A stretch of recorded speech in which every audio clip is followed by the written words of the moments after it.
Hello students, आप सभी का अकाउंटेंसी की क्लास में स्वागत है। हम डिस्कस कर रहे थे chapter company accounts issue of share के बारे में। आज के इस पार्ट में हम डिस्कस करेंगे मिनिमम सब्सक्रिप्शन के बारे में, जिसे हम हिंदी में कहते हैं न्यूनतम अभिदान। तो आइए समझते हैं कॉन्सेप्ट मिनिमम सब्सक्रिप्शन का, न्यूनतम अभिदान का। तो इस कॉन्सेप्ट को समझने से पहले हमें समझना पड़ेगा ओवर सब्सक्रिप्शन के बारे में, अधि अभिदान जिसको हम हिंदी में कहते हैं, फुल सब्सक्रिप्शंस पूर्ण अभिदान के बारे में, अंडर सब्सक्रिप्शंस अल्प अभिदान के बारे में। तो सबसे पहले हम जानते हैं ओवर, फुल और अंडर सब्सक्रिप्शंस के बारे में। उसके बाद फिर हम जानेंगे मिनिमम सब्सक्रिप्शन के बारे में। तो मीनिंग ऑफ ओवर सब्सक्रिप्शंस, अधि अभिदान का अर्थ। Over subscription is a situation when applications received are for more shares than the number of shares offered to the public for subscriptions through prospectus by a company। अधि अभिदान एक ऐसी स्थिति है जब एक कंपनी प्रविवरण के माध्यम से जितने अंशों का निर्गमन करती है उससे अधिक के लिए आवेदन पत्र प्राप्त होते हैं। तो ओवर सब्सक्रिप्शंस क्या हुआ? एक ऐसी स्थिति जिसमें कंपनी जितने शेयर्स इशू कर रही है पब्लिक से, उससे ज़्यादा के लिए आवेदन पत्र कंपनी के पास प्राप्त हो रहे हैं। अब देखते हैं सेकंड, फुल सब्सक्रिप्शंस के बारे में, पूर्ण अभिदान के बारे में। तो full subscription is a situation when applications are received for the number of shares a company issued through prospectus. पूर्ण अभिदान एक ऐसी स्थिति है जब एक कंपनी प्रविवरण के माध्यम से जितने अंशों का निर्गमन करती है उतने के लिए ही आवेदन पत्र प्राप्त होते हैं। तो ये क्या स्थिति हुई? ऐसी स्थिति हुई कि जितने कंपनी शेयर्स पब्लिक को इशू कर रही है, पब्लिक से भी कंपनी के पास उतने के लिए आवेदन पत्र प्राप्त हो रहे हैं, उसको बोलते हैं हम फुल सब्सक्रिप्शन। अब हम जानते हैं अंडर सब्सक्रिप्शन के बारे में, जिसे हम अल्प अभिदान कहते हैं। तो under subscription is a situations when application received are for less shares than the number of shares offered to the public for subscription through prospectus by a company। अल्प अभिदान एक ऐसी स्थिति है जब एक कंपनी प्रविवरण के माध्यम से जितने अंशों का निर्गमन करती है उससे कम के लिए आवेदन पत्र प्राप्त होते हैं। तो कंपनी जितने शेयर्स को इशू कर रही है थ्रू प्रोस्पेक्टस पब्लिक को, पब्लिक से कंपनी के पास उससे कम के लिए आवेदन मिल रहे हैं, तो उसको बोलते हैं हम अंडर सब्सक्रिप्शन के बारे में। अब हम इन तीनों स्थितियों को समझते हैं एग्जाम्पल से।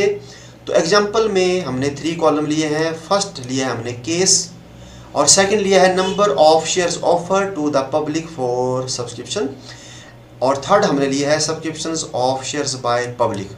तो जो दूसरा कॉलम है कि हमने कितने शेयर्स पब्लिक को इशू किए, और तीसरा कितनी हमारे पास एप्लीकेशन आई। तो केस फर्स्ट जो है वो है हमारे पास ओवर सब्सक्रिप्शंस का।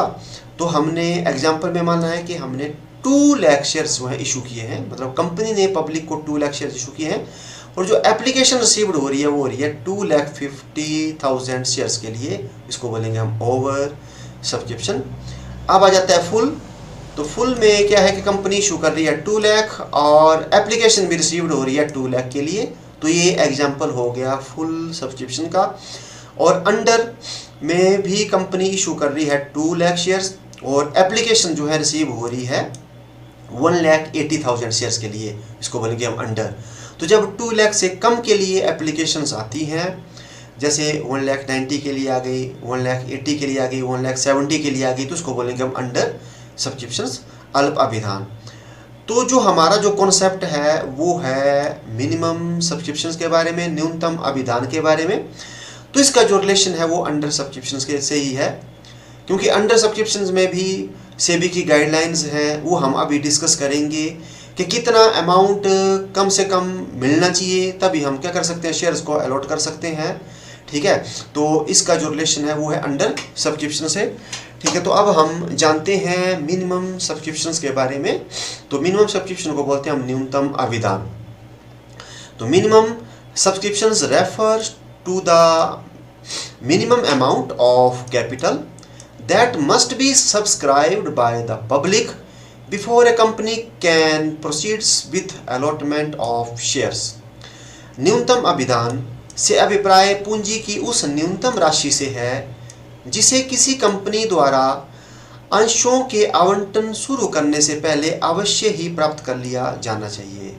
अर्थात जो न्यूनतम अभिधान है ये एक ऐसा अमाउंट होता है, ऐसी राशि होती है जो कंपनी के पास क्या होना चाहिए, आवंटन करने से पहले, शेयर को अलॉट करने से पहले जो है वो अवश्य ही मिल जाना चाहिए। अब हम आगे जानते हैं।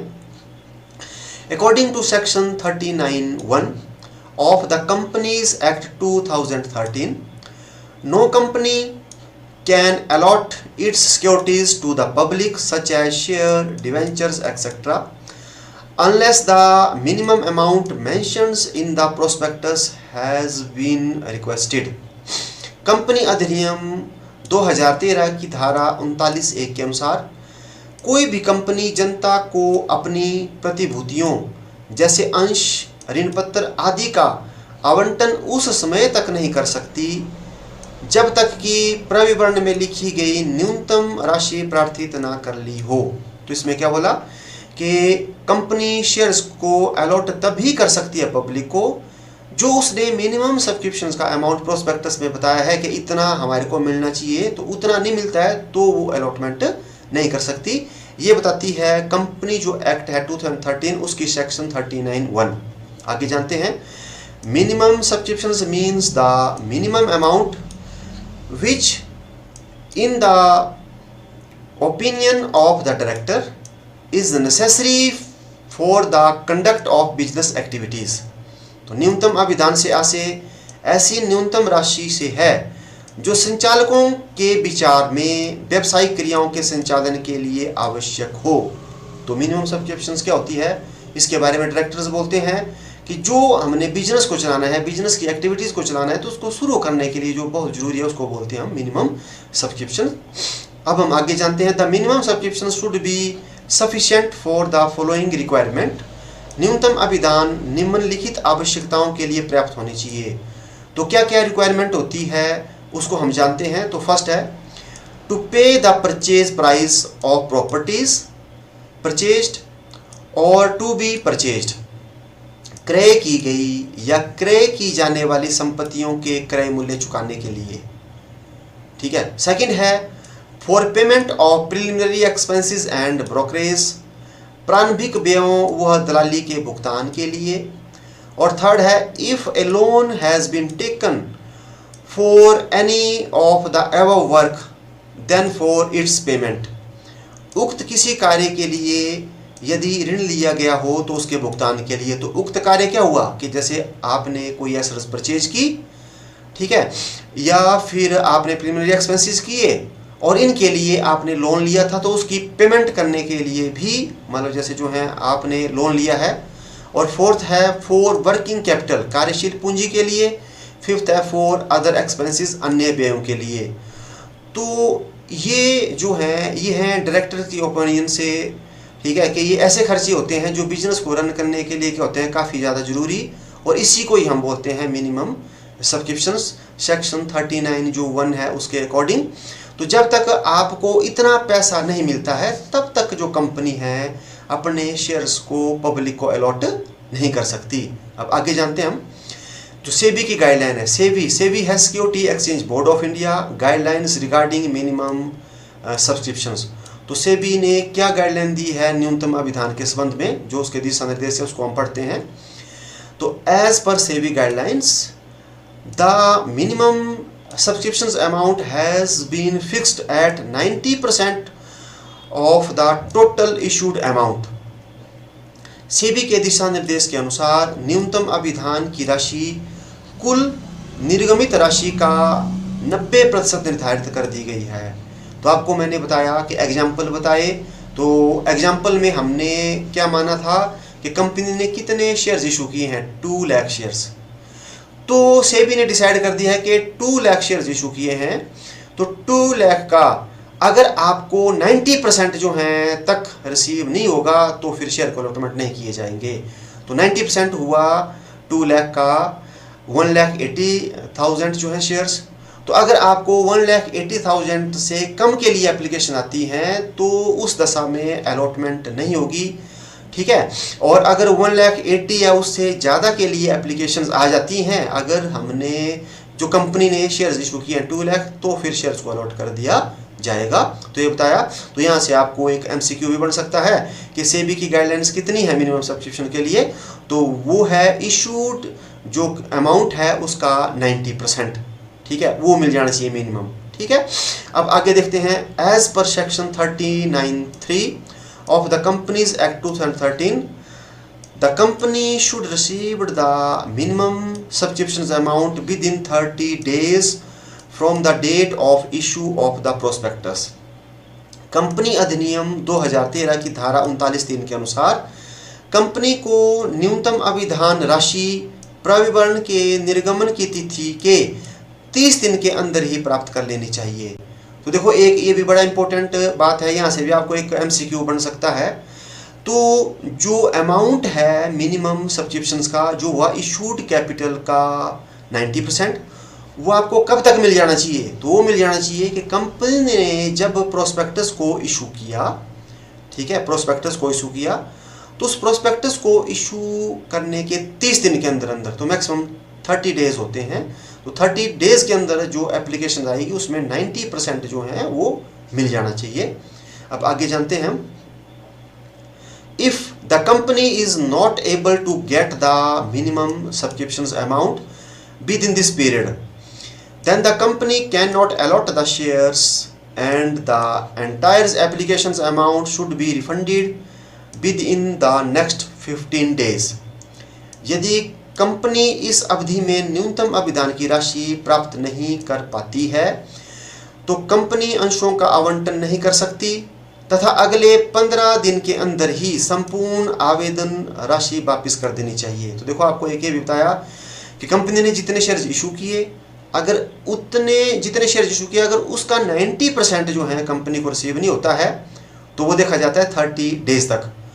तो नहीं हुआ रिसीव तो फिर नेक्स्ट 15 डेज के अंदर जिसने हमारे को एप्लीकेशन के साथ अमाउंट भेजा था उसका क्या कर देना चाहिए? वापस कर देना चाहिए। तो एक ये भी काफ़ी इंपॉर्टेंट बात है। तो 30 डेज आपको बताए वो हो गया देखने के एप्लीकेशंस को, मिनिमम सब्सक्रिप्शन को प्राप्त करने के।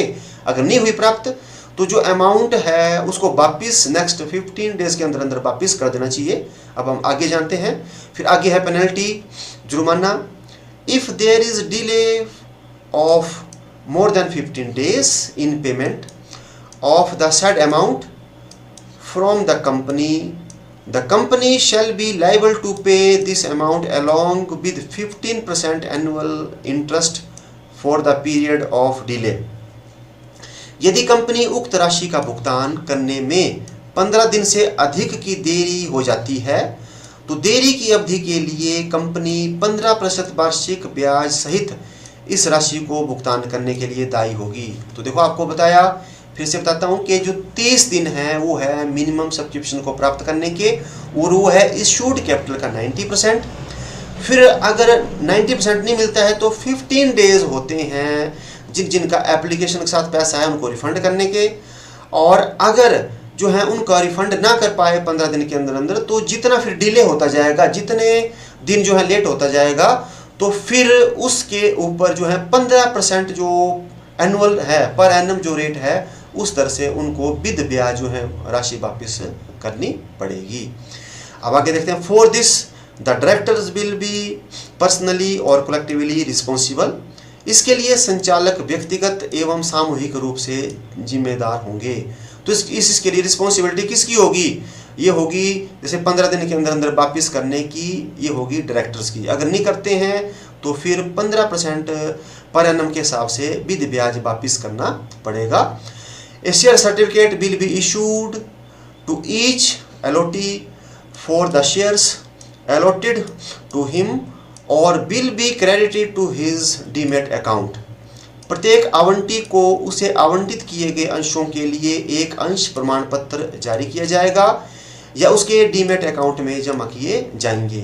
तो अगर जो राशि है मिनिमम सब्सक्रिप्शन की वो 90% से ज़्यादा प्राप्त हो जाती है तो फिर जिनको हमने शेयर्स अलॉट किए हुए हैं उनको क्या कर दिया जाएगा कि शेयर अलॉटमेंट सर्टिफिकेट इशू कर दिया जाएगा, या तो उनके डीमैट अकाउंट में जितने शेयर्स इशू किए अलॉट किए वो ट्रांसफ़र कर दिए जाएंगे। तो आज के इस पार्ट में बस इतना ही। अब हम मिलते हैं नेक्स्ट पार्ट में। Thank you.